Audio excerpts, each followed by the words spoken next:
This is a political witch hunt. I have done nothing wrong, and the records will prove it. Hello friends.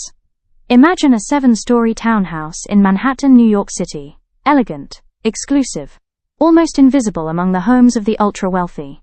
But step closer. The entrance is decorated with dozens of artificial eyes. Inside the grand hall, a sculpture hangs suspended.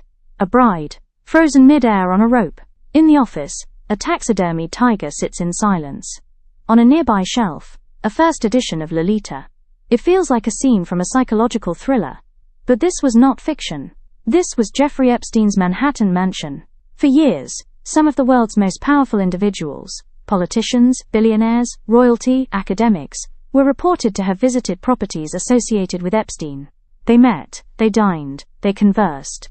And according to testimonies presented in court, many rooms inside these residences were equipped with concealed surveillance cameras, including bedrooms, including bathrooms. Jeffrey Epstein became one of the most controversial figures of modern times, accused of operating an international trafficking and abuse network involving minors. His story is not merely about a man, it is about power, access, secrecy, and influence. The rise of Jeffrey Epstein. Jeffrey Epstein did not begin life as a billionaire financier. He was a college dropout. For a period he worked as a mathematics teacher. Yet within a surprisingly short time, he entered elite financial and social circles. Private jets. Luxury estates. Global connections. How?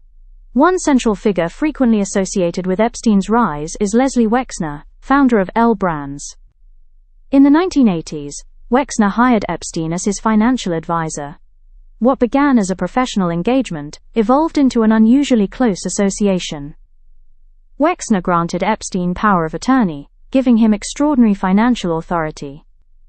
Later, Epstein acquired the Manhattan Mansion at 9 East 71st Street, one of the largest private residences in New York City. The reported transfer price, $0. Years afterward, Wexner alleged financial misconduct by Epstein. Yet for a long time no formal legal challenge had been pursued. Questions remained. Surveillance and speculation beyond wealth, investigations and victim testimonies, introduced another disturbing element. Surveillance. Victim Maria Farmer testified that Epstein maintained a media room. Walls lined with monitors. Live feeds from hidden cameras positioned throughout the house. Her recollection: toilet, bed, toilet. Whether interpreted literally or symbolically, such testimony intensified speculation. Was Epstein recording influential visitors? Was information being collected as leverage? During FBI raids, authorities reported discovering locked CDs secured inside a safe, each labeled with combinations of names. Some observers suggested blackmail. Others urged caution, noting that interpretation requires verified legal conclusions. Still, the implications were unsettling. Denials and distancing. For years, many public figures distanced themselves from Epstein. I barely knew him. I had no relationship. I never visited his island. Then came document releases. Emails. Calendars. Flight records. Testimonies. Each wave reshaped public understanding of Epstein's network. Importantly, appearance in documents does not automatically imply guilt. But patterns attracted scrutiny. Prince Andrew. A royal scandal. Perhaps the most dramatic fallout involved Prince Andrew. Virginia Giuffre accused Andrew of sexual abuse when she was 17. A photograph surfaced showing Andrew with Giuffre. Andrew denied the allegations. In 2022, he reached a civil settlement, reportedly paying £12 million, without admission of wrongdoing. Consequences followed. Withdrawal from royal duties, loss of titles, severe reputational damage. The case demonstrated how Epstein's scandal penetrated even centuries-old institutions. Bill Gates and public questions. Bill Gates acknowledged meeting Epstein. Subsequent reporting suggested multiple meetings after Epstein's 2008 conviction. Gates stated there was no business partnership. Representatives strongly denied allegations linked to draft emails attributed to Epstein. The controversy revived a recurring question: why maintain contact with Epstein after his criminal conviction became public?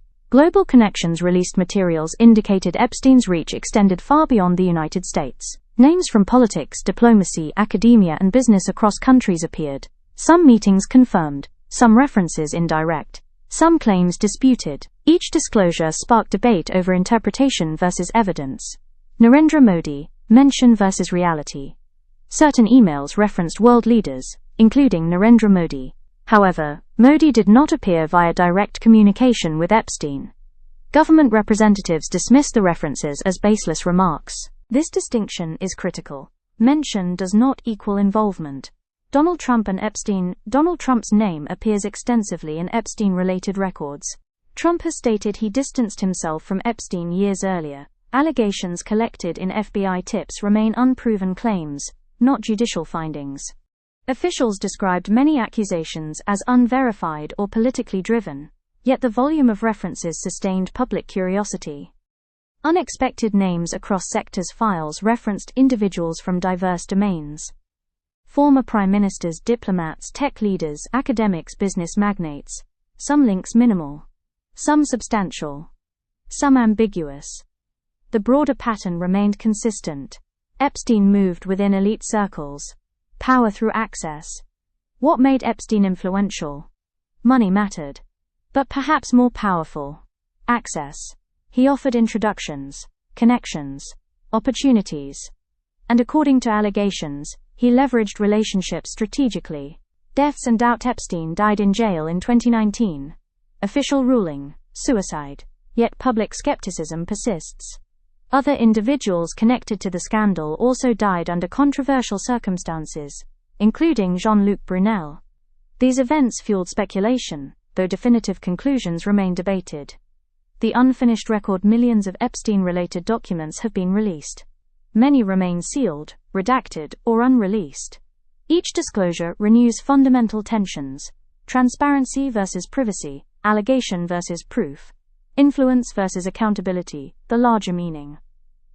Ultimately, the Epstein case is not solely about Jeffrey Epstein. It is about systems of power, networks of privilege, institutional blind spots, and the challenge of pursuing accountability. It forces society to confront uncomfortable questions. Who is protected? Who is believed? Who is investigated? Closing reflection, friends.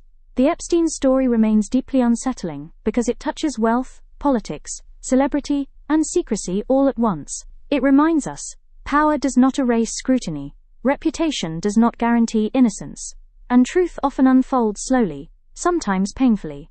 Thank you for listening.